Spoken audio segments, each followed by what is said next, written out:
10వ వెజ్ బోర్డులో దిగిపోయిన సింగరేణి కార్మికులకు పెరిగినటువంటి గ్రాడ్యుయేట్ని ఇప్పించడానికి కృషి చేస్తామని ఏఐటీయూసీ ప్రధాన కార్యదర్శి సీతారామయ్య హామీ ఇచ్చారు. మందమరి ఏరియా రామకృష్ణాపూర్ సింగరేణి కమ్యూనిటీ హాల్లో ఏర్పాటు చేసిన విశ్రాంత ఉద్యోగుల ప్రత్యేక సమావేశానికి ముఖ్య అతిథిగా హాజరై ఆయన మాట్లాడారు. సింగరేణి వ్యాప్తంగా పనిచేసి ఉద్యోగ విరమణ పొందిన ప్రతి కార్మికుడు ఎలాంటి సమస్యల్ని ఎదుర్కొంటున్నా వెంటనే తమ యూనియన్ దృష్టికి తీసుకొస్తే యాజమాన్యంతో చర్చించి సమస్యల్ని పరిష్కరిస్తామని భరోసానిచ్చారు. అందుకొరకు ప్రతి వార్డులో కమిటీలను ఏర్పాటు చేస్తామన్నారు. అంతేకాకుండా ప్రభుత్వ ఉద్యోగుల మాదిరిగానే సింగరేణిలో కూడా పెన్షన్లని పెంచే విధంగా కృషి చేస్తామని తెలిపారు. రిటైర్డ్ అయిన కార్మికులతో పాటు గోల్డెన్ సెకండ్ ద్వారా దిగిపోయిన కార్మికులు కూడా ఆరోగ్య బీమా పథకం కొరకు సిపిఆర్ఎంఎస్ కార్డు పొందడానికి వచ్చే సంవత్సరం మార్చి వరకు అవకాశం ఉందన్నారు. కార్డు ద్వారా 40,000 రూపాయలు యాజమాన్యానికి చెల్లిస్తే 8 లక్షల రూపాయల వరకు ఆరోగ్య బీమా వర్తిస్తుందని పేర్కొన్నారు. రిటైర్డ్ కార్మికులకి ఖాళీ క్వార్టర్లను కేటాయించాలని యాజమాన్యాన్ని డిమాండ్ చేశారు. సమావేశంలో union central secretary Akbar Ali, branch ఉపాధ్యక్షుడు ఇప్పకాయల లింగయ్య, సిపిఐ జిల్లా కార్యదర్శి రామడుగు లక్ష్మణ్, పట్టణ కార్యదర్శి మిట్టపల్లి శ్రీనివాస్, రిటైర్డ్ కార్మికులు పాల్గొన్నారు.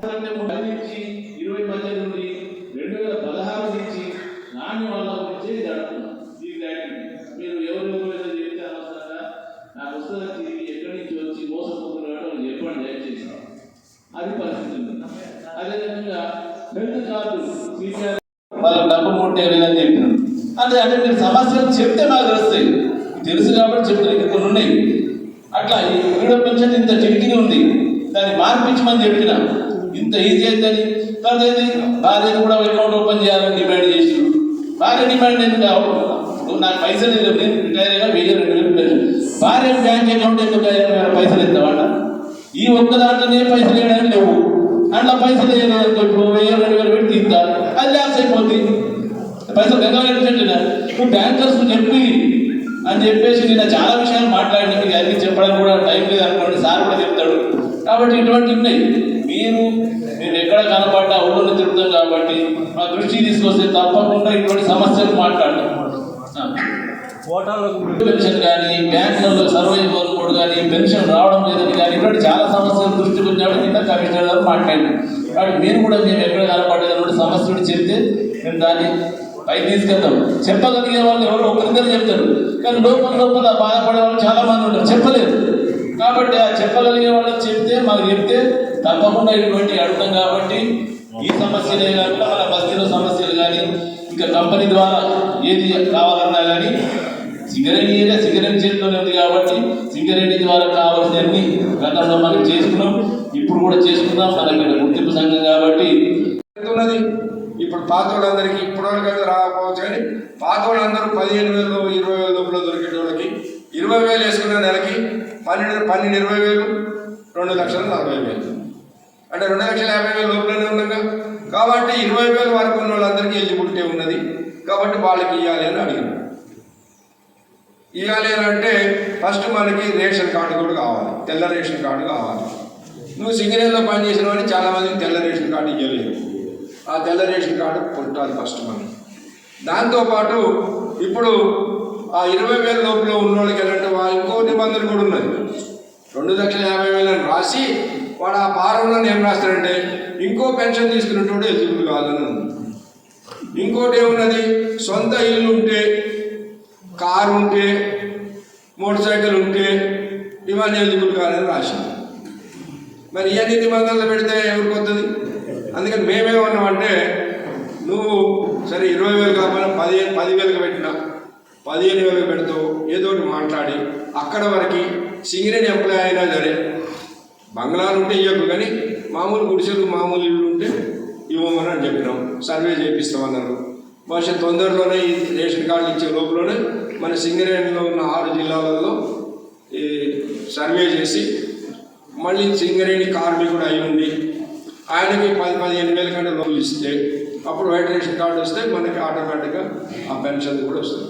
దాని కొరకు మనం అంతటా తయారు చేసి రేపు గవర్నమెంట్ జీవో ఇవ్వగానే మనము మన అన్ని ఏరియాలలో ఉన్నటువంటి వాళ్ళందరూ కూడా, కొంతమంది ఊళ్ళోకి పోయి ఉండొచ్చు, ఎక్కడెక్కడో ఉండరు. ఇప్పుడు ఇక్కడ ఉన్న వాళ్ళంటేనే తెలుసు అందరికీ, వాళ్ళకు కూడా చెప్పుకొని మనం అవన్నీ చేసుకుంటే రేపు మనం ఆ పెన్షన్ అన్న వస్తుంది. కనీసం అదొక 4,000 వస్తే ఇది ఒక 1,000, 2,000, 3,000, 4,000 వస్తాయి. మొత్తం 7,000, 10,000 దాకా ఉంటే సరిపోతుంది. కాబట్టి ఇది ఈ పెన్షన్ కొరకు ఇట్లా చేద్దామనే ఆలోచనతో మేము కూడా అన్ని చోట్ల తయారు చేసి లిస్టులు తయారు చేసి అందరి పేర్లు కూడా తయారు చేసి మరి ఇంతమంది ఉన్నారు. ఇవి రామకృష్ణాపూర్లో ఎంతమంది ఉన్నారు, మందమర్లో ఎంతమంది ఉన్నారు, శ్రీరాంపూర్లో ఎంతమంది ఉన్నారు, బెల్లంపల్లిలో ఎంతమంది ఉన్నారు లెక్క ఇస్తే వాళ్ళు కూడా దాని మీద వెరిఫై చేపిస్తారు. వెరిఫై చేసిన తర్వాత మనకి ఏమన్నా ఉపయోగం జరుగుతుంది. కాబట్టి దాన్ని ఒకటి మనం చేసుకోవాలి. దాని తర్వాత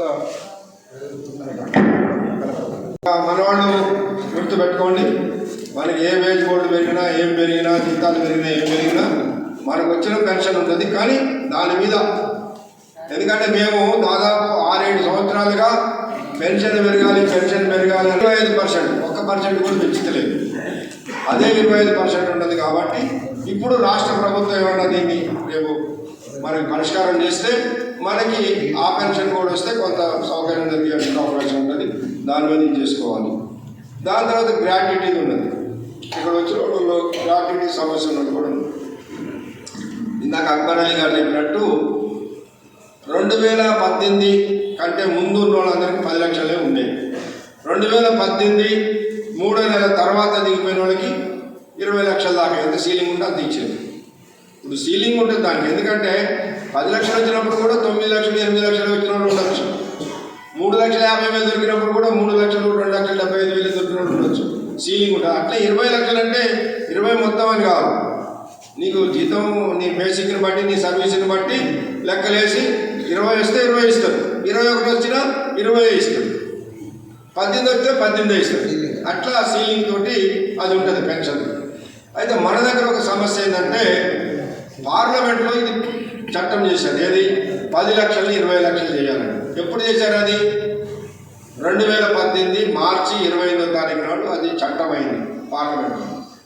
అయినప్పుడు వాడు ఏం చేసిండో ఆ చట్టం చేసి ఏ కంపెనీలైనా ఇష్టం ఉంటే వెనక నుంచి కూడా ఇచ్చుకోవచ్చు అన్నాడు. 2016 నుంచి కూడా ఇచ్చుకోవచ్చు అంటే